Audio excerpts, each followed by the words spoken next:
ভক্তবৃন্দের চরণে আমার কোটি কোটি দণ্ডবৎ প্রণিপাত। হরিদ্বারে ব্রহ্মকুণ্ডের তীরে আজন্ম মায়ামুক্ত ব্যাসনন্দন সুরদেব 7 দিন ব্যাপী হরি কথামৃত পরিবেশন করছেন। শ্রোতাকে মহারাজ পরীক্ষিত, যিনি আসন্ন মৃত্যু, বলেছেন, মহারাজ, কৃতে যধ্যায়তো বিষ্ণু ত্রেতায়ামে যজতো মখৈ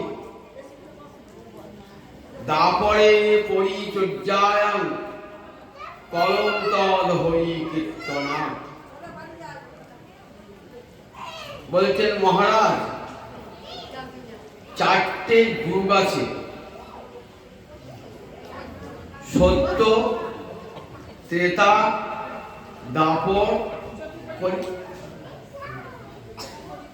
প্রতিটি যুগের ধর্ম পৃথক পৃথক। সেই যুগের মানুষ, সেই যুগের সমাজ, দেশ, কাল, পাত্র চিন্তা করে ঋষিরা এক একটি যুগের এক একটি ধর্ম কথা বলেন। প্রথম যুগটা সত্য যুগ। এই যুগে ধর্ম ছিল চতুষ্পাদ। এই যুগের ধর্ম কি বললেন? কৃতে যধ্যায়তো বিষ্ণু। কৃতযুগ মানে সত্যযুগ। সত্যযুগে মানুষের ধর্ম হলো ধ্যান ধর্ম। তখন ধর্ম 4 পায়ে দাঁড়িয়ে। সত্যযুগ চলে গেল, তারপরে যুগটার নাম কি? ত্রেতা যুগ।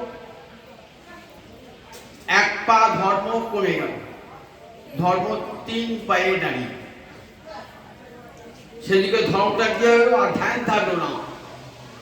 ত্রেতায়াং যজতো মখৈ। মখ মানে যজ্ঞ। ত্রেতা যুগের ধর্ম পাল্টিয়ে গেল, যুগ ধর্ম। সে যুগের ধর্ম হলো কি? ধর্ম হলো যজ্ঞ। মখ মানে যজ্ঞ। ত্রেতা যুগ চলে গেল, তারপরে যুগ গেল দাপর যুগ। ধর্মের 2টি পা চলে গেল, ধর্ম দাঁড়িয়ে আছে 2টি পায়ে। সে যুগে ধর্ম কি? দাপরে পরিচর্যায়াম। দাপর যুগে ধর্ম হলো ভগবান শ্রীহরি অর্চনা। পরিচর্যা মানে অর্চনা। দাপর যুগ চলে গেল, তারপরে যে যুগটার নাম কলিযুগ। যে যুগ আমরা রয়েছি, কলিযুগ। মহারাজ যুধিষ্ঠির কলিযুগে প্রথম রাজা, দাপরের শেষ রাজা, কলির প্রথম রাজা। কুরুক্ষেত্র যুদ্ধ শেষ হয়েছে, অমাবস্যায় প্রতিপদে রাজা হয়েছেন মহারাজ যুধিষ্ঠির। তখন দাপর যুগ শেষ হয় না। তারপরে মাঘী পূর্ণিমায় কলিযুগে শুরু, তখন যুধিষ্ঠির রাজা। তাহলে দাপরের শেষ রাজা, কলির প্রথম রাজা মহারাজ যুধিষ্ঠির। এই কলিযুগে ধর্ম দাঁড়িয়ে আছে 1 পায়ে। মহারাজ যুধিষ্ঠির আছেন বলে কলি তার দাপট দেখাতে পারছে না। যুধিষ্ঠির পর মহারাজ পরীক্ষিত এসেছেন, পরম কৃষ্ণ ভক্ত, পৃথিবীর অলঙ্কার স্বরূপ। তাই সেখানেও কলি দাপট দেখাতে পারে না। কলির সঙ্গে সাক্ষাৎ হয়েছিল, মহারাজ পরীক্ষিতের সঙ্গে কলির সাক্ষাৎকার হয়েছিল। সরস্বতী নদীর তীরে গিয়ে দেখছেন যে একটা গাভী ভয়ে কাঁপছে, আর তার পাশে একটা ষণ্ড ষাঁড় তার তিনটে পা নাই, একটা পায়ে দাঁড়িয়ে আছে। আর গাভীটিকে বারবার একটা রাজা, রাজচিহ্নধারী এক শূদ্র তাকে বারবার আঘাত করছে। গাভীটি বারবার মূত্র প্রস্রাবে আমি পরিত্যাগ করছি ভয়েতে, খুব ক্ষীণ হয়ে গেছে। এই দেখে মহারাজ পরীক্ষিত কি করলেন? ধনুকে বাণ যোজনা করলেন। বললেন, আমার রাজ্যে দুর্বলের উপর আঘাত করবার শক্তি কার হলো? বলি, ধনুতে বাণ যোজনা করে এগিয়ে গেলেন সেই অত্যাচারী শূদ্রের কাছে। সে তো ভয়ে থতমত খেয়ে পাশে দাঁড়িয়েছেন। গাভীটির পিঠে হাত বুলিয়ে বলছেন, মা, আমি বুঝতে পেরেছি তুমি ধরিত্রী, তুমি পৃথিবী গাভীর রূপ ধারণ করেছো। তুমি কাঁদছো কেন? তুমি কৃষ্ণ হারা হয়ে কাঁদছো, বিধবা রমণীর মতন স্বামী হারা হয়ে কাঁদছো। কৃষ্ণ তোমার স্বামী, কৃষ্ণ চলে গেছেন, তাই তার বিরহে তুমি কাঁদছো। যাগ যজ্ঞ সব লুপ্ত হয়েছে। বলছেন, দেবী, আমি যতক্ষণ এই ধরাতলে আছি ততক্ষণ পর্যন্ত বৈদিক ধর্মকে লুপ্ত হতে দেব না। যাগ যজ্ঞাদি সব চলবে, মা আপনি নিশ্চিন্ত থাকুন। সাতটি দাঁড়িয়ে আছে, তার তিনটে পা নাই, একটা পায়ে দাঁড়িয়ে আছে। সাতটিকে গিয়ে বলছেন, কো অপৃষ্ঠৎ তব পাদাং স্ত্রী, তোমার তিনটে চরণ কে ছেদন করলো বলো, আমি তাকে শাস্তি দান করব। বিষয়টি বলছেন যে সেই পাপাত্মার নাম আমি উচ্চারণ করব না। শাস্ত্রে বলেছে, পাপীর নামটা উচ্চারণ করলে পারে, যে উচ্চারণ করে তাকেও পাপ স্পর্শ করে। তাই বিষয়টি ধর্মের প্রতীক, তো নামটি করলেন না। বলে, আমি বুঝতে পেরেছি তুমি সাক্ষাৎ ধর্ম, তোমার তিনটি পা কলি ছেদন করেছে। বলি কলির দিকে, সেই রাজচিহ্নধারী কলির দিকে এগিয়ে গেছেন মহারাজ পরীক্ষিত, হাতে তীর ধনুক নিয়ে। তখন সেই কলি মহারাজ পরীক্ষিতের চরণে পড়েছেন। বলছেন, দেখো, এই ভারতবর্ষ, এখানে ঋষিরা প্রতিটি ধূলিকণায় ব্রহ্ম দর্শন করেছেন। এইখানে বেদ মন্ত্র ওঙ্কার উচ্চারিত হয়েছে, পবিত্র যজ্ঞের অগ্নি প্রজ্বলিত হয়েছে। সুতরাং তোমার মতন অধার্মিকের স্থান এই ভারতবর্ষে নয়, তুমি এখান থেকে দূর হয়ে যাও। বলেন, আমি যাব কোথায়? আমি তো আপনার একজন ভৃত্য, আপনার প্রজা, সকল প্রজাকে থাকতে দিয়েছেন, আমাকে দেবেন না? আপনি মহারাজ যুধিষ্ঠির নাতি, পাণ্ডব বংশ, শরণাগতকে সবসময় রক্ষা করেছি, আমাকে রক্ষা করবেন না? আমি তো আপনার চরণে পড়েছি।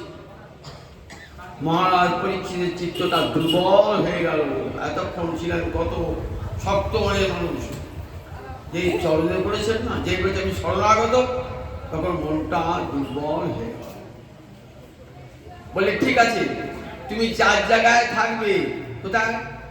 মিথ্যা, মদ, কাম, হিংসা, এই 4 জায়গায় তুমি থাকবে। যেখানে মিথ্যা কথা, সেখানে তুমি থাকবে। যেখানে সুরাপান, সেখানে তুমি থাকবে। যেখানে অবৈধ নারী সঙ্গ, সেখানে তুমি থাকবে। আর যেখানে প্রাণী হিংসা, সেখানে তুমি থাকবে। এই 4 জায়গা তোমার স্থান ঠিক করে নাও। মিথ্যা, মদ, কাম, হিংসা। এই চার জায়গা তোমার স্থান, এই চার জায়গার বাইরে কোথাও যাবে না। বলে আপনার রাজ্যে তো চারটেই নাই, মিথ্যাও নাই, মদও নাই, কামও নাই, হিংসাও নাই, তার থাকবো কোথায়? বারবার বলছেন আমাকে একটু থাকবার জায়গা দেবে না? তখন বলেন ঠিক আছে, জাত রূপঞ্চ অদাত। জাত মানে স্বর্ণ, স্বর্ণ মানে ঐশ্বর্যের প্রতীক। যেখানে বিষয়ে থাকবে, ঐশ্বর্য থাকবে, এই সেখানে তুমি থাকবে। বলি তো পোয়া বড় হয়ে গেল, বিষয় ভোগ না করে জগতের কেউই থাকতে পারবে না। যেখানে বিষয় সেখানে চারটি জিনিস থাকবে, মিথ্যা, মদ, কাম, হিংসা। প্রচুর ঐশ্বর্য। দেখবে মিথ্যা কথা বলে ঐশ্বর্যটা হয়েছে। সুরাপানাদি কোথায় হয়? এই বড় লোকদের বাড়িতে হয় সুরাপান। অবৈধ নারী সঙ্গ কোথায় হয়? যেখানে ওই ঐশ্বর্য অধিক, অঢের ঐশ্বর্য লাগে। আর প্রাণী হিংসা কোথায় হয়? যেখানে ঐশ্বর্যবান ব্যক্তি তাদের বাড়িতে হয়। এই চার জায়গায় খুব খুশি আমি এই চার জায়গাতেই থাকতে করি।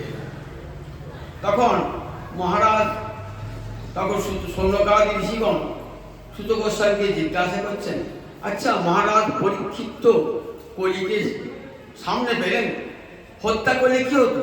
আর কলি আসতে পারতো না? মহারাজ কেন কলিকে হত্যা করলেন না? দেখুন, কলি সাক্ষাৎ পেয়ে কলিকে হত্যা করতে পারতেন তো, তাদের লাঠা শুকিয়ে যেত, আর কলি আসতো না। কেন কেন কেন করেন নাই?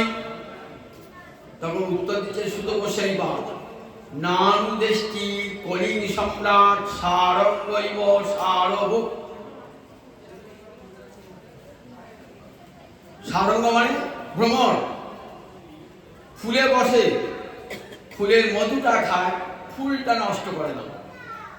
ফুলটা যেমনকার তেমনি থাকে, কারণ আমার ফুলে মধু হবে, সেখানে ফুলে বসে মধুটাকে চলে আসে।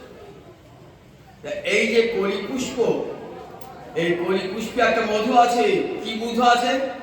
হরিনাম মধু আছে এই কলি পুষ্পে। মহারাজ পরীক্ষে জানছেন, আমার গৌর হরি আসিবে, ঘরে ঘরে নাম বিলাবে, গৌর হরি আসিবে, ঘরে ঘরে নাম বিলাবে, গৌর হরি আসিবে। তাই যদি কলিকে হত্যা করতেন আমরা গৌর হরিকে পেতাম। কলিকে হত্যা করলে মানে কলি শিখারি, কলিযুগ ধন্য সর্বযুগ সার, যা হতে হরিনাম সংকীর্তন প্রচার। চারটে যুগের মধ্যে আমরা নিকৃষ্ট বলি তো, সবচেয়ে কলিযুগ নিকৃষ্ট সবাই বলে। কলিযুগের মানুষ কলিযুগ বললে যেন ঘৃণার চোখে থাকে, কিন্তু দেখুন কলিযুগ ধন্য বৈষ্ণবরা বলেছেন, কারণ এই যুগে ভগবান শ্রী গৌরাঙ্গের আবির্ভাব হয়েছে এই কলিযুগে। তাই বলেন কৃতে যধ্যায় বিষ্ণু তেতায়াং যজতো মখৈ, দাপরে পরিচর্যায়াং করৌ তদ হরি কীর্তনাং। কলিযুগের ধর্ম হলো হরি সংকীর্তন। এখন যদি কেউ প্রশ্ন করে কেন সত্যি কলিযুগে যোগ্য হবে না, কেন কলিযুগে ধ্যান হবে না, কেন সত্যি ধ্যান তো হবে কলিযুগে? বললেন ধ্যান করতে গেলে কি চাই? মনের জোর চাই, মনের শক্তি চাই, অচঞ্চল মন চাই। গীতায় লিখেছেন তো, নির্বাতস্থ দীপু যথা। ষষ্ঠ দেব বলেছেন গীতায়, দীপটা জ্বলছে,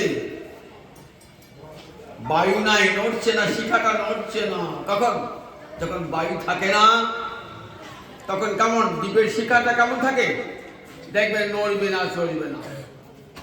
নির্বাতস্থ, বাতহীন, বাত মানে বায়ু, নির্বাতস্থ দীপইব। ধ্যানীর মন কেমন হবে? ঠিক ওই রকম অচঞ্চল। গোবিন্দ চরণে মনকে লগ্ন করছেন, এক মুহূর্ত কোনো দিকে বাঁকবে না, হেলবে না। যখন বাতাস বয় তখন কি হয়? শিখাটা করে এদিক আবার সেদিক করে। মনটা যখন ওই অনির্বাণ দীপশিখার মতো হবে, তখনই গোবিন্দ চরণে লগ্ন হবে। আপনি যে মনটাকে গোবিন্দ চরণে নিয়ে যাচ্ছেন, নানা রকম বিষয়ে চিন্তা এসে আমরা মনটাকে এমন মলিন করে দিয়েছি, আমার ভজনই আর হচ্ছে না। মালা জপ করতে বসলাম, ও বাবা, সব যত যত অসৎ চিন্তা মনে এসে হয়। ঠিক যেন পাওনাদার এসেছে, আমার টাকা পাবে বলে বাড়ির দুয়ারে বসে আছে। এমনি করে দেখুন, যেই জব করতে বসলেন, এতক্ষণ ছিল না, যেই জব করতে বসলাম ওই ভাষা, তাহলে ধ্যান হবে? জব করতেই পারছি না। তাহলে কলিযুগের মানুষ তাহলে দেখুন ধ্যান করতে পারে? মনটাকে চতুর্দিকে মন চঞ্চলং হি মন কৃষ্ণ প্রমাথি বলবদ্রম। অর্জুন বলছেন, শোনো, চিত্ত বিক্ষিপ্ত করে দেয় মন, এত চঞ্চল মন। সেই চঞ্চল মনকে গোবিন্দ চরণে লগ্ন করা কত সোজা কথা বলতে, সোজা কথা। তার ধ্যান করবো বলে হবে? সত্যিকে মানুষ পাচ্ছে, কারণ ধর্ম তখন 4 পা। আর ত্রেতা যুগের মানুষ, যে ত্রেতা যুগ চলে ধর্ম একটা কমে। কলিযুগের মানুষ কিন্তু ওই ধ্যান করতে পারবে না, কারণ তার আহার শুদ্ধি নাই, ভালো করে একাদশী ব্রতই সে পালন করতে পারে না। অবেদ্য অপবিত্র আহার ছাড়া তার জীবন চলে না। অসৎ সঙ্গ, অসাধু সঙ্গে দিন কাটা, শাস্ত্র পরিহার, শাস্ত্র কথা শোনে না কোথাও কান দিয়ে, তাহলে সেই কলি মানুষ ধ্যান করবে? সেই কলি মানুষের ধ্যান হবে? তাহলে হবে, কলি মানুষের ধ্যান হবে না। আচ্ছা, যজ্ঞ, ত্রেতায়াং যজতমোহি, যজ্ঞ যদি করা হয়, এখন আজকে অনেক জায়গায় যজ্ঞ করে, যজ্ঞ একটা হাস্যকর হয়ে দাঁড়ায়। আজকে যে যজ্ঞ করেন, যজ্ঞ হাস্যকর। বেদের 4টে অংশ আছে, প্রতিটি বেদের 4টে করে অংশ: সংহিতা, ব্রাহ্মণ, আরণ্যক, উপনিষদ। সংহিতা আছে কেবল মন্ত্র, দেবতা, ঋষি, ছন্দ এবং কতগুলি সূক্ত আছে।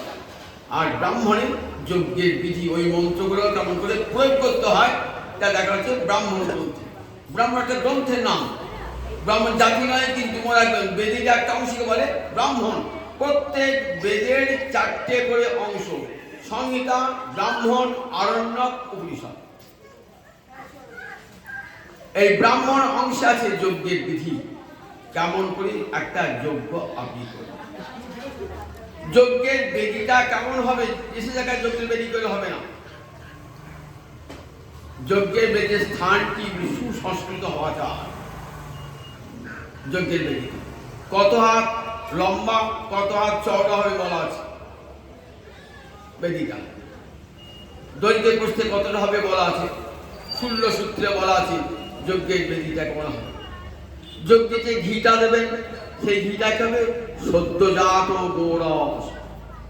আগের দিন গভীর দহন করে তার ঘিটা করে গেছেন, সেই ঘিটা। যজ্ঞে যা কিছু ফলগুলাকে দেবেন, সেগুলি সব নিজের ভূমিতে উৎপন্ন, বাড়ির বাজার থেকে কেনা নয়। তাহলে বললো, আজকে যদি যজ্ঞ করেন, আমার কার বাড়িতে গরু আছে, তাহলে যজ্ঞ করতে গেলে বাজার থেকে ঘি কিনে আনতে হবে। যজ্ঞের স্থানটাও ঠিক নাই, যজ্ঞের স্থানটাও ঠিক নাই।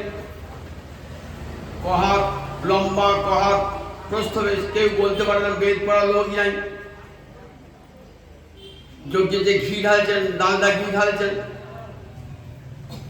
কেমন করে ঢালতে হয় সেটাই আপনি জানেন না, কোন পাত্রে নিয়ে ঢালতে হয় সেটাই আপনি জানেন না। যদি যজ্ঞ করেন, আবার বেদ মন্ত্র উচ্চারণ, আজকের দিনে সংস্কৃত মন্ত্র উচ্চারণ করার লোক পাবেন খুঁজে? সংস্কৃত পড়ার লোক নেই। স্কুল কলেজে প্রায় সংস্কৃত পড়া উঠেই গেছে। গীতা ভাগবত যারা পাঠ করেন, অসংস্কৃত বল, সংস্কৃত জানেন না। তাহলে আজকের দিনে পাঠ করা দেখুন, যা কিছু হবে অসংস্কৃত লোকের দ্বারা সব হচ্ছে। তাহলে আমরা পাচ্ছি দুধের পরিবর্তে ঘোলের স্বাদ, মূল গ্রন্থেও পাচ্ছি না স্বাদ, ঘোলের স্বাদ পেয়ে ওই দুধের স্বাদ মেটাতে হচ্ছে আমাদের। তাহলে সেই কলিযুগে যজ্ঞ হবে? বেদমন্ত্র আরো কঠিন। বেদমন্ত্র একটি যদি স্বরের উচ্চার যদি বিগুড় হয়ে যায়, স্বরবিকৃত হয়ে যায়, তাহলে যজ্ঞের ফল তো হবেই না, উল্টো ফল হবে। উল্টো ফল হবে। আপনি একটা মঙ্গলের জন্য যজ্ঞটা করলেন, তো উচ্চারণে ভুল হয়ে গেল, স্বরবৈগুণ্য। 3টে স্বরে বেদ মন্ত্র উচ্চারিত হয়, উদাত্ত, অনুদাত্ত, সাহিত্য। 3টি স্বরে। আমি উদাত্তের জায়গায় যদি অনুদাত্ত করেন, তাই দেখুন বেদ মন্ত্র ভুল হয়ে গেল, ফলটা উল্টো। ভাগবত দেখিয়েছেন 10টা ঋষি যজ্ঞ করেছিলেন, এত বড় বেতজ্ঞ ঋষি দেবরাজ এমন যজ্ঞের অগ্নিকুণ্ডতে এমন পুত্র জন্মাবে যে দেবরাজ ইন্দ্রকে হত্যা করবে। কারণ দেবরাজ ইন্দ্র তার পুত্রকে হত্যা করেছিল, বিশ্বরূপকে হত্যা করেছিল, সে প্রতিশোধ নেবে। তাই অগ্নিকুণ্ডে মন্ত্রটা বলতে গিয়ে ক্রোধের বশে করেছেন, তো শটটা খুব উল্টে গেছে। যজ্ঞের অগ্নিকুণ্ড হতে সন্তান হলো, কিন্তু সেই সন্তান ইন্দ্রকে হত্যা করতে পারলো না, ইন্দ্রের দ্বারাই নিহত হয়ে গেল। আমরা বৃত্রাসুর নাম শুনেছি তো, বৃত্রাসুর। এই বৃত্রাসুর উৎপত্তি কি জন্যে? ইন্দ্রকে হত্যা করবার জন্যে। কিন্তু সে ইন্দ্রকে হত্যা করতে পারে নাই, ইন্দ্রই তাকে হত্যা করেছিল। পিতার মন্ত্র উচ্চারণের সামান্য ত্রুটির জন্য। তাহলে আজকে তিনি যে যজ্ঞ করেন, সেই মন্ত্র পারা লোক পাবেন? যজ্ঞের দেশ, কাল, পাত্র কোনটাই হবে না। আচ্ছা, পরিচর্যা, অর্চনা বলে, অর্চনা আজকের যুগে হবে না। কেন হবে না? অদীক্ষিত ব্যক্তি গোবিন্দ সেবা করছে। অনেকেই জানেন না যে অদীক্ষিত হলে কৃষ্ণ সেবা করা যায় না। অদীক্ষিত হলে কোন কৃষ্ণ সেবা ভোগ রন্ধন করা যায় না, ঠাকুর ঘরে প্রবেশ করা যায় না, ঠাকুরের সেবা করা যায় না, যতক্ষণ আপনি অদীক্ষিত। আপনি যে ব্রাহ্মণের ছেলে হন, তাও পূজার অধিকার নাই। শাস্ত্রে বলেছেন অদীক্ষিত নাস্তি পূজা অধিকার। যে অদীক্ষিত তার পূজার অধিকার নাই। অর্চনা করতে গেলেও সংস্কৃত মন্ত্র জানতে হয়, কেমন করে আগমন করতে হয়, কেমন করে জল শুদ্ধি করতে হয়, আসন শুদ্ধি করতে হয়, এগুলি সব নিয়ম আছে। একটা ব্রাহ্মণ ছেলে এগুলি পড়াশোনা করে? কেউ করে না। প্রতিটি মন্ত্রের সঙ্গে একটা অনুষ্ঠান যোগ করে দেয়। আপনি ভাবেন ভারী মন্ত্র বললো, সে মাছ, মাংস, ডিম, পেঁয়াজ খেয়ে সে ঘর ঢুকলো, গোবিন্দ সেবা করলো, আর খুব ভালো সেবা, ভাবতে ছেলে কেন গলা করতে চলছে, ভালো সেবা। গোবিন্দ সে সেবাই দিল না, সেবাই দিল না, প্রসাদই হলো না। সে দেখুন সব জায়গায় বৈষ্ণবরা প্রসাদ খান না। কেন গোবিন্দ প্রসাদ খান না? কেন?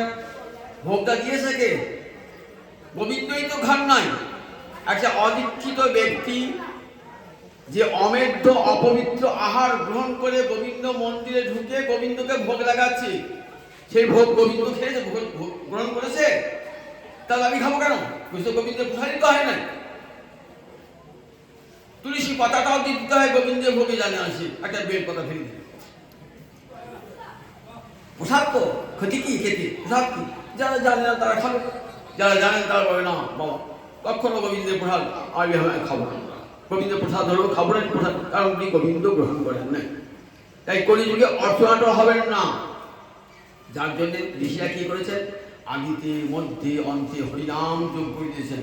কলিকালে তো অর্চনা সব ঘরে করি হয়। আদিতে মধ্যে অন্তে যখন আগমন করছেন, ওম বিষ্ণু, ওম বিষ্ণু, ওম বিষ্ণু বলছেন, আগে গোবিন্দ হয়ে গেল। এইবার আমরা কি মাঘ অপবিত্র পবিত্র বা সর্বাবস্থাং গত ইয়স্মরি পুণ্ডরিকাক্ষং সবাজ্যাভ্যন্তর শুচি। বাক্যে মাধব, হৃদয়ে মাধব, সবসময় মাধবকে স্মরণ করলে সর্বাবস্থায় পবিত্র হবে। এমনি আবার দেহ শুদ্ধি করে দিল, মন শুদ্ধি করে দিল।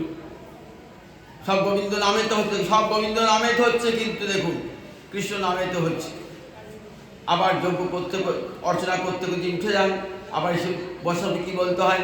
হরি ওম তৎসৎ, হরি ওম তৎসৎ, হরি ওম তৎ, ওম বিষ্ণু, ওম বিষ্ণু। আবার যখন শেষ হয়ে গেল পূজাটা, তখন কি বলতে হয়? মন্ত্রহীনং ক্রিয়াহীনং ভক্তিহীনং জনার্দন যৎপীতং ময়া দেব পরিপূর্ণং তদস্তি। আপনি একটা অর্চনা কোন দেবদেবী অর্চনা থেকে ডাইনিয়ে থেকে দেখবেন, এর কোনোটাই হয় না, কোনোটাই হয় না। তাহলে অর্চনাটাও কলিযুগে হয় না বলে আর ইতিমধ্যে হরিনাম যোগ করে দিয়েছে যে হরিনামই সব। তাহলে অর্চনাটাও কলিযুগে হবে না। তাহলে কলিযুগে কি হবে? অলৌতদ হরি কীর্তনা। কলিযুগের মানুষ কি করবে? দুটি বাহু তুলে হরে কৃষ্ণ কৃষ্ণ কৃষ্ণ হরে হরে, হরে রাম রাম রাম হরে হরে। আচ্ছা, হাত তুলে হরিনাম করলে সত্য যুগে ধ্যানে যা পাওয়া গিয়েছে, তেটায় যজ্ঞে যা পাওয়া গিয়েছে, দাপরে অর্চনায় যা পাওয়া গেছে, শুধু নাম করে পাওয়া যাবে? বলে হ্যাঁ হ্যাঁ। পরাশর ঋষি বলছেন, তার পুত্র মৈত্র ঋষিকে বলছেন, পরাশর ঋষি মৈত্র ঋষিকে বলছেন, পুত্র নয়, মৈত্র ঋষিকে শিষ্যকে বলছেন দেখো, কলিকালে সত্য যুগে ধ্যানে মুক্তি, ত্রেতা যুগে যজ্ঞে মুক্তি, দাপরে অর্চনায় মুক্তি, আর কলিতে হরিনামে মুক্তি তো হবে। কিন্তু মুক্তির উপরও কি আছে না? রাধা গোবিন্দ চরণে প্রেম ভক্তি। তাহলে কত বড় লাভ হবে? ধ্যানেতে কিন্তু প্রেম ভক্তি লাভ হয় না। সত্য যুগে ধ্যানেতে, ত্রেতা যুগে যজ্ঞে রাধা গোবিন্দে প্রেম ভক্তি হয় না, তারপরে অর্চনায় প্রেম ভক্তি হয় না। কিন্তু কলিতে কি হবে? বলেন কলিতে মুক্তি তো করতলগত, নামা ভাসে মুক্তি হয়ে যায়। তার প্রমাণ অজামি। নিজের ছেলের নাম নারায়ণ, একে কি বলে? নামাভাস। অন্যত্র সংকেতে হয় নামাভাস, তথাপি নামের তেজ না হয় বিনাশ। অন্যত্র সংকেত মানে নিজের ছেলের নাম, ভাইপোর নাম হরি নারায়ণ রাম যদি রেখে ডাকেন না, নামাভাস হলো, গোবিন্দকে ডাকছি না, কিন্তু তাতেই কি হয়? বলে নামের শক্তি বিনাশ হয় না। প্রাচীন এসে কি করতেন?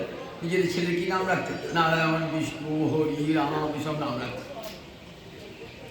যে হরিনাম করতে পারি না, করে ছেলেকে ডাকবো, ভাইপোকে ডাকবো, তার কি নাম হয়ে যাবে? নামাভাসে অজামিল মুক্তি পেয়ে গেছিল, নিজের ছেলের নাম নারায়ণ গেছিল, সেই নারায়ণ নামে মুক্তি হয়ে গেছিল। তাহলে দেখুন নামের কত শক্তি, নামাভাসে মুক্তি হয়ে যায়। সুখদেব বলছেন, মহারাজ কি তো শ্রদ্ধা দিনন, আদর করে যদি কেউ হরিনাম করে তাহলে কি নাম ফল হবে? অনাদরে এত ফল, আর আদর করে করলে কি নাম ফল হয়ে যায়। যেটা একটু আদর করে হরিনাম করে, একটা যে হরিনাম কিরকম করে করা না, কেবল জপ করতে হয়, গুরুদেব বলেছে করে যাচ্ছি, আদর নাই তাতে। আর একটা আদর করে কেবল সংখ্যাটা পূরণ করার চেষ্টা করছি, গুরুদেব বলেছেন ষোলমালা করবি, ষোলমালা করবি, হয় কি হয় মনে এত ভালোবাসার নামের সঙ্গে। আর যদি আদর করে করেন এক মালা জপ করি হয়, আদর করে যদি করেন এক মালা, একবার নাম করলে হয়ে যায়। একবার কৃষ্ণ নামে যত পাপ হরে, পাপিরও সাধ্য নাই তত পাপ করে। তাই একবার কৃষ্ণ নামে এত অনন্ত শক্তি। কলিযুগে তাই নামটি কতখানি সাধন। কিন্তু অদ্বৈত আচার্য পরম বেদজ্ঞ পণ্ডিত এসে দেখেন কলিযুগের ধর্ম একমাত্র হরিনাম সংকীর্তন। কিন্তু এমন নবদ্বীপ পণ্ডিতের জায়গা, বিদ্যানীর জায়গা, কত শাস্ত্রজ্ঞ পণ্ডিত রয়েছেন, ন্যায় ব্যাকরণ ছন্দ অলঙ্কার জ্যোতিষশাস্ত্র নিয়ে কত আলোচনা হচ্ছে, কিন্তু কোথাও হরিনাম নয়, কোথাও গীতা ভাগবতের পাঠও নয়। ধর্মকর্ম লোকে সবে এই মাত্র জানে, মঙ্গল চণ্ডীর গীতি করে জাগরণে, দম্ভ করি বিশ্বহরি পুজে কোনো জনে। তখন নবদ্বীপের কেমন অবস্থা বুঝুন, গৌরহরি আসার আগেকার কেমন অবস্থা।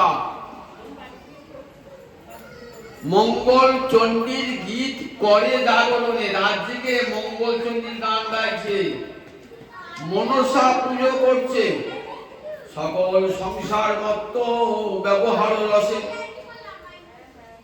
সবাই পার্থিব জগতে সুখ স্বাচ্ছন্দ্য নিয়ে মাতোয়ারা, রমা দৃষ্টিপাতে সর্বসুখে রইত বৈশে।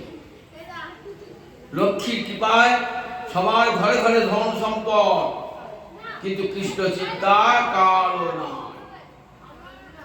নবদ্বীপের ঘাটে কত লক্ষ লক্ষ লোক স্নান করে, কার মুখ দিয়ে হরি কৃষ্ণ নাম বার হয় না। কেউ যদি আবার করে, তার জন্য শাসানি আছে।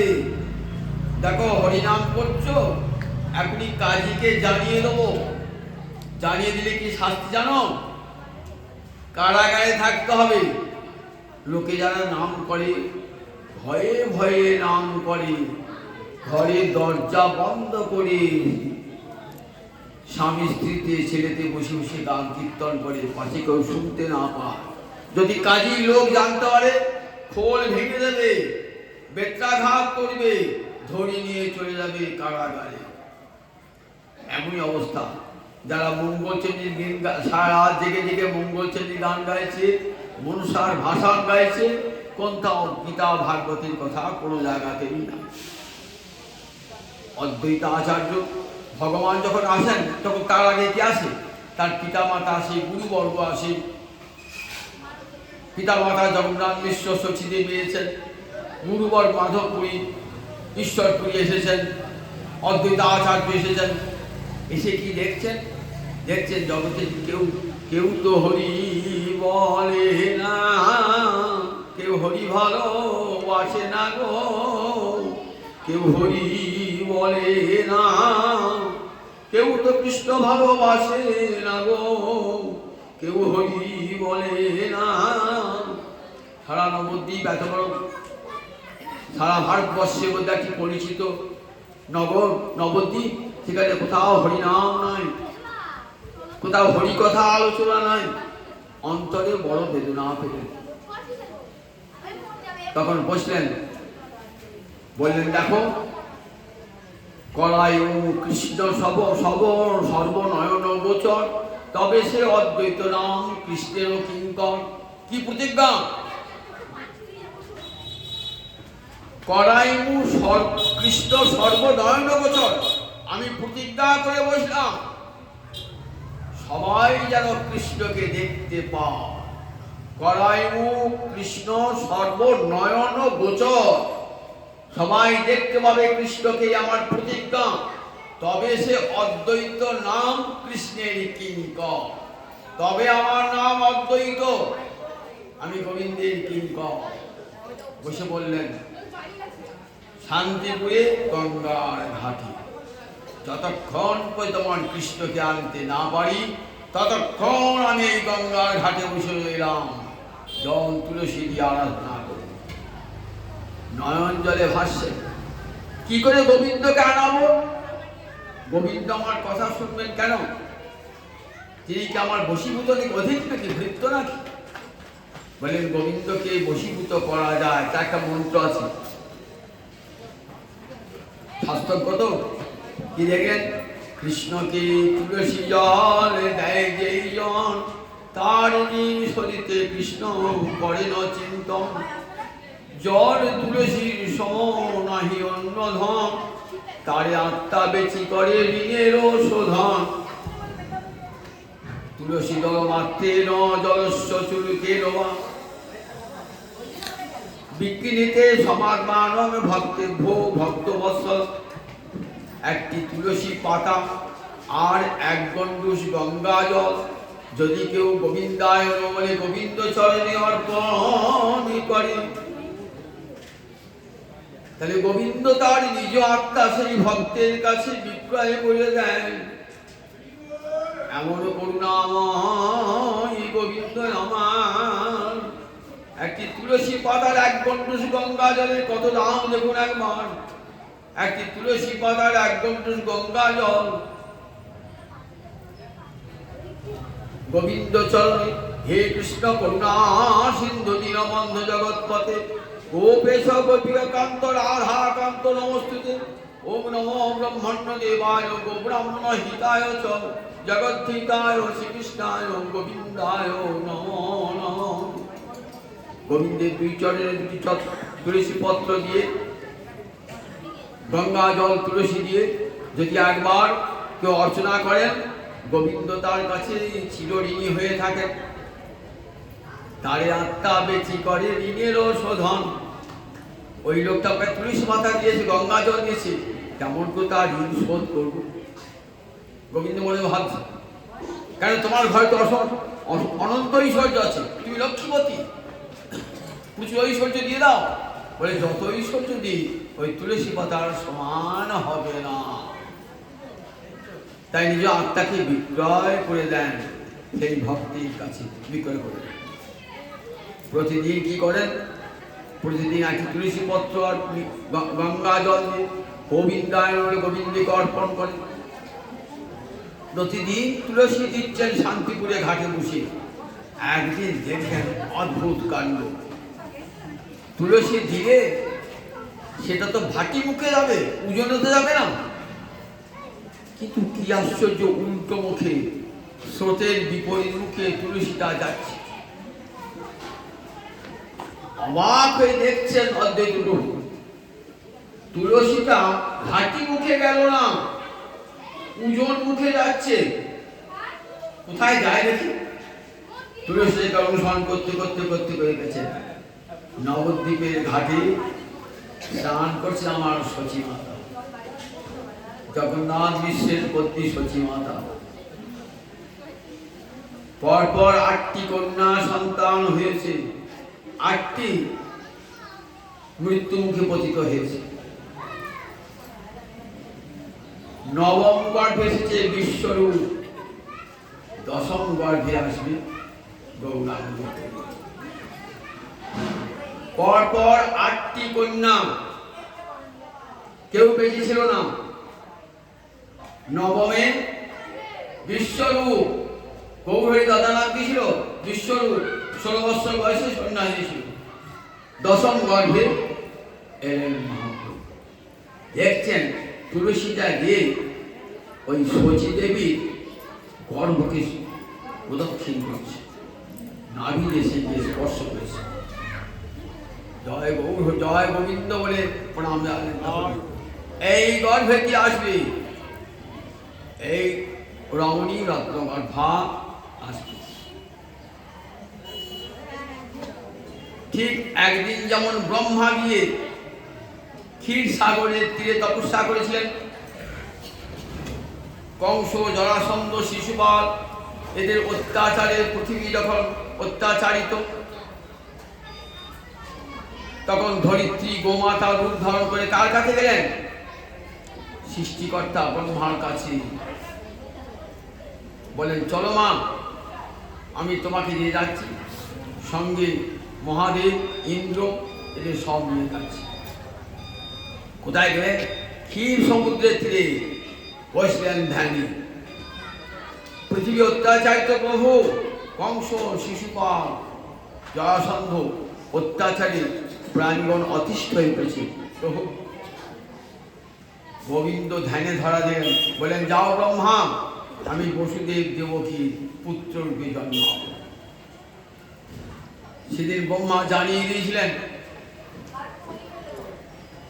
শীঘ্রই গোবিন্দ আসবেন ধরাভার হরণ করবার জন্যে। মা ধরিত্রী তুমি ফিরে দাও, দুঃখ করো না, অচিরেই আর আবির্ভাব বসুদেব দেবকীর ঘরে উত্তরিত। দেবতা সেই থেকে নিশ্চিন্ত হয়েছিলেন। আজ অদ্বৈত আচার্য নিশ্চিন্ত হলেন যে আমার আর ভগবান শ্রীহরি আসছেন, আসছেন বুঝেন কৃষ্ণই আসছেন, হরিতে গৌরাঙ্গ রূপ ধারণ করে আসছেন। নয়ন জলে মুখ ভাসে দেখেছেন। কেউ তো কৃষ্ণ বলে না, কারণ যে জীবকে কৃষ্ণ বলাতে হবে, সমস্ত জীবকে আমি কৃষ্ণ বলাবো, এটা তার প্রতিজ্ঞা, অদ্বৈতাচার্যের প্রতিজ্ঞা। অদ্বৈতাচার্যকে সদাশিব গোলকে থাকেন, নারায়ণের কায়গুহ তাই গোবিন্দ আর সদাশিব অভিন্ন। সেই সদাশিবের মূর্তি হলেন এই অদ্বৈত আচার্য, সাক্ষাৎ শিব মহাবীর। তার কি দৃঢ় প্রতিজ্ঞা যে ভগবানকে আনা বলি আমি বুঝি। অদ্বৈতের প্রার্থনায় তাহার পীড়িতে আইলা তুলিতে উদয় নদীরামার, তাহার পীড়িতে আইলা তুলিতে উদয় নদীরামার। কবে আসবে সেই গৌরী? দেখলেন ধীরে ধীরে শচীমাতা গর্ভ সঞ্চার হয়েছে।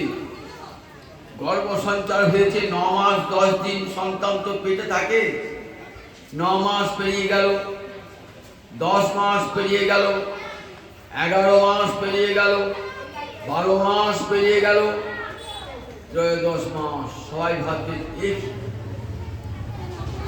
সন্তান কতদিন পেটে থাকে? 9 মাস 10 দিন পেটে থাকে, তার জায়গায় 13 মাস হয়ে গেল, এখন সন্তান এলো না। শচীমায়ের পিতা নিরাম্বর চক্রবর্তী বড় জ্যোতিষ বলেন এই মাসেই সন্তান হয়, কোনো চিন্তা করো না, এই মাসে শুভ দিনে শুভক্ষণে জন্মগ্রহণ করবে তোমার সন্তান। সেই শুভ দিনটি কবে? আগামীকাল ফাল্গুনী পূর্ণিমা। ফাল্গুনী পূর্ণিমা তিথি, নক্ষত্র ফাল্গুনী। শুভ দিনে জন্মি আমার গোড়া দ্বিজ। ফাল্গুনী পূর্ণিমা, ফাল্গুনী নক্ষত্র, পুরো ফাল্গুনী নক্ষত্র, সিংহ রাশি, সিংহ লগ্ন, জন্মগ্রহণ করলে আমার গৌরাঙ্গ হরি। ব্রজেন্দ্র নন্দন যে শচীসুত হইল, সেই বলরাম হইল নিতাই। জীবকে কৃষ্ণ বলাতে হবে তো। কলিঘোর তিমির গ্রাসল জগজন, ধর্ম করম গেল অসাধনে চিন্তামণি আমার। বিধি বিলা বলবানি আমার গোড়া বড় দয়াল ঠাকুর। কলিঘোর তিমির গ্রাসল জগজন। কলির প্রথম সন্ধ্যাতেই কলি প্রবল দাপট দেখাতে শুরু করেছে। ধর্মকর্ম লোক সব ভুলে গেছে। কলির প্রথম সন্ধ্যাতেই ধর্মকর্ম সব ভুলে গেছে। কলি হলো তিমির। কোন পথে ধর্ম যাবে? ধর্ম কোন পথে যাবে? লোকে তখন ধর্মাচরণ করে বটে, কিন্তু বৈদিক পথে নয়। বেদ নির্দিষ্ট পথে যদি ধর্মাচরণ না করা হয় তাহলে কোনো ফল মেলে না। ধর্মাচরণ করতে হবে বেদ নির্দিষ্ট পথে। বেদ যা বলেছেন, বেদ মাতা, বেদ সাক্ষাৎ ভগবান, বেদ ভগবানের নিঃশ্বাস। সেই বৈদিক মত অনুসরণ করে যদি না চলেন তাহলে কখনই মুক্তি মুক্তি কোনোটাই লাভ হবে না। তখন ধর্মকর্ম ছিল, কিন্তু বেদ নির্দিষ্ট পথে ধর্ম আচরিত হতো না। বলে তার ফল ছিল শূন্য। মহাপ্রভু এলেন। বলি ঘোর তিমির গ্রাস হল জগজন, ধর্ম কর্ম গেল গো অসাধনে চিন্তামণি। বিধি বিলাবরণী আমার গোড়া বড় দয়ার ঠাকুর। কলির যুগ ধর্ম হরিনাম সংকীর্তন প্রচার করবেন কে? গৌরাঙ্গ হরি। জগৎ জীবের দাঁড়ে দাঁড়ে, ঘরে ঘরে, নরে নরে সর্বত্র হরিনাম দান করবার জন্য। প্রভু তুমি এসো, তুমি কৃপা করে জীবকে হরিনাম দাও, নইলে কেউ হরিনাম করবে না। অদ্বৈত নয়ন জলে ভাসছে। তাহলে যুগ ধর্ম যিনি দান করেন তাকে কি বলে? যুগাবতার। তাহলে গৌরী কি যুগাবতার শুরু?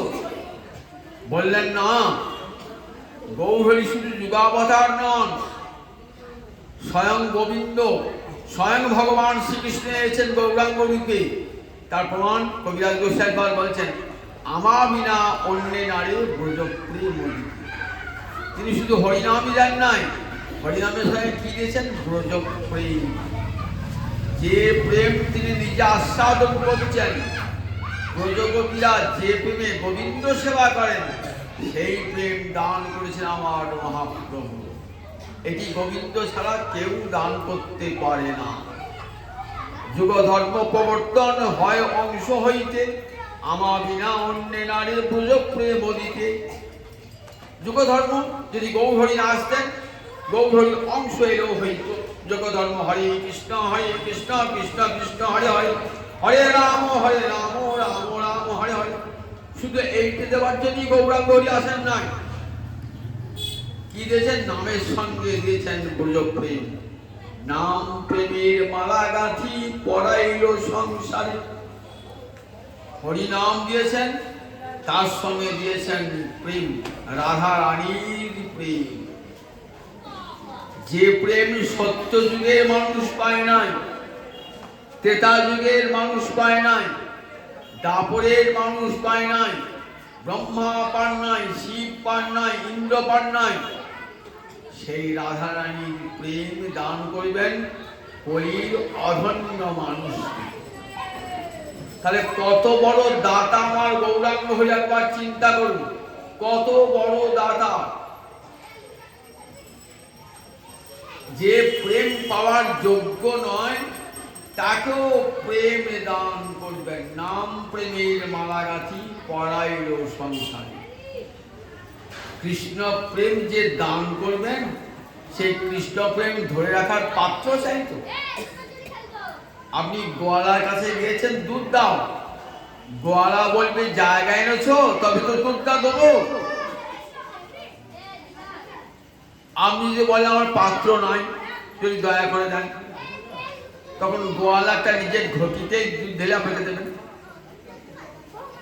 গৌরহরি আমার এমনি দাতা। কেমন দাতা গৌরাঙ্গ হরি?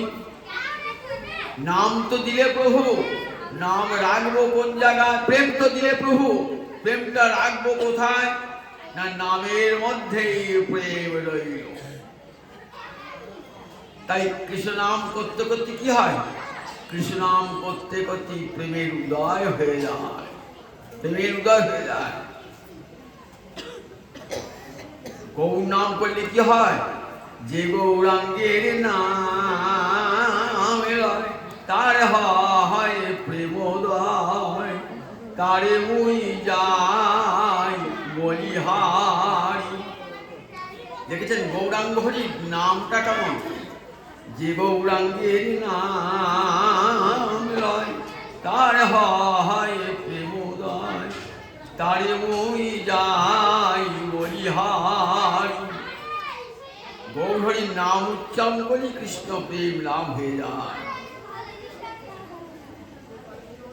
বাহু তুলি হরি বলি প্রেম দৃষ্টে চায়, করিয়া কলমশ নাচ প্রেমেতে ভাষায়। বাহু তুলি হরি বলি প্রেম দৃষ্টে চায়, করিয়া কলমশ নাচ প্রেমেতে ভাষায়। শ্রীঅঙ্গ শিমুখ যেই করে দর্শন, তার হয় পাপক্ষয় পায় প্রেম ধন। আমার সেই গৌরহরির শ্রীমুখ শ্রীঅঙ্গ যে একবার দর্শন করেছে, তার হয় পাপক্ষয়, সমস্ত পাপ তার ধ্বংস হয়ে গেছে। কৃষ্ণ প্রেম ধনে সে ধনী হয়ে গেছে। দেখুন একবার, ভগবানকে দর্শন করলে প্রেম, যারা দর্শন করেছে একবার সেই গৌরাঙ্গ হরি দর্শন করেছে, শ্রীঅঙ্গ শিমুখ যেই করে দর্শন, তার হয় পাপক্ষ হয় পায় প্রেম ধন। পাপ ক্ষয় হয়ে সঙ্গে সঙ্গে প্রেম দান লাভ, প্রেম লাভ হয়েছে। তাহলে কত বড় দান! গৌরহরি নাম দান করেছেন, নামের সঙ্গে কৃষ্ণ প্রেম। সেগুলি কি বলে? নাম সাধন, আবার নাম সাধ্য। মহাপ্রভু প্রথম নাম বিতরণ করেছেন কোথায় বলুন দেখি? প্রথম পূর্ববঙ্গে। মহাপ্রযোগের প্রথম পূর্ববঙ্গে পদ্মা পাড়ে চলে গেলেন। সেখানে তপন মিশ্র বলে এক ব্যক্তি ছিল, পরম পণ্ডিত ব্যক্তি। প্রভু, আমি সাধ্য সাধন তত্ত্ব কিছু নাহি জানি। সাধন কোনটা আর সাধ্য কি আমি জানি। যখনই গুরুর কাছে দীক্ষা গ্রহণ করবেন তখনই শিষ্য জানে আমার সাধন কি, আমার সাধ্য কি। গুরুদেব বলেন, দেখো, নাম হলো তোমার সাধন, আর রাধা গোবিন্দের চরণই হলো তোমার সাধ্য। সাধ্য সাধ্য খুঁজে পাচ্ছি না। তখন কি বলেন শোনো, তুমি নাম করে যাও, হরে কৃষ্ণ কৃষ্ণ কৃষ্ণ হরে হরে, হরে রাম রাম রাম হরে হরে। এই নাম অতি তোমার নামই সাধন, আমার নামেই তোমার সাধ্য বস্তু। তপন বিশ্বকে উদ্দেশ্য করে বিশ্ববাসীকে শিক্ষা দিলেন যে কলিকালে হরিনামই সাধন আর হরিনামই সাধ্য। কলির মানুষকে আর কিছুই করতে হবে না, ঘরে বসে বসে হরে কৃষ্ণ কৃষ্ণ কৃষ্ণ হরে হরে, হরে রাম রাম রাম হরে হরে। সাধ্য বস্তু মুক্তি তো হবে। নামের কাছে যা প্রার্থনা করবে, নামকে কি বলেছে? চিন্তামণি। নাম ও চিন্তামণি। কিছু চিন্তামণি কাকে বলে? যে মনির কাছে বসে আপনি যা চিন্তা করবেন তাই পাবেন, তাকে চিন্তামণি বলে। আমি যদি চান আমার দেহের রোগটা সেরে যাক, চিন্তামণি থাকবে। আমার বাড়ি অশান্তি দূর হয়ে যাক, দূর করে দেবেন। আমার ঐশ্বর্য লাভ হোক, টাকা পয়সা লাভ হোক, দিয়ে দেবেন। আমাকে স্বর্গলোকে ইন্দ্রপদ দাও, দিয়ে দেবেন। আবার যদি বলেন নামকে আমাকে মুক্তি দাও, নাম আমাকে মুক্তি দান করবে।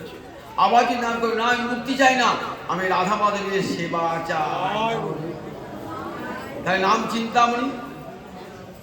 এই জগতে নাম একটা প্রতীক মাত্র, সংকেত মাত্র, কিন্তু কৃষ্ণ নাম চিন্তামণি, চিদানন্দময় নাম জেগে আছে কলৌ জাগত হরির নাম।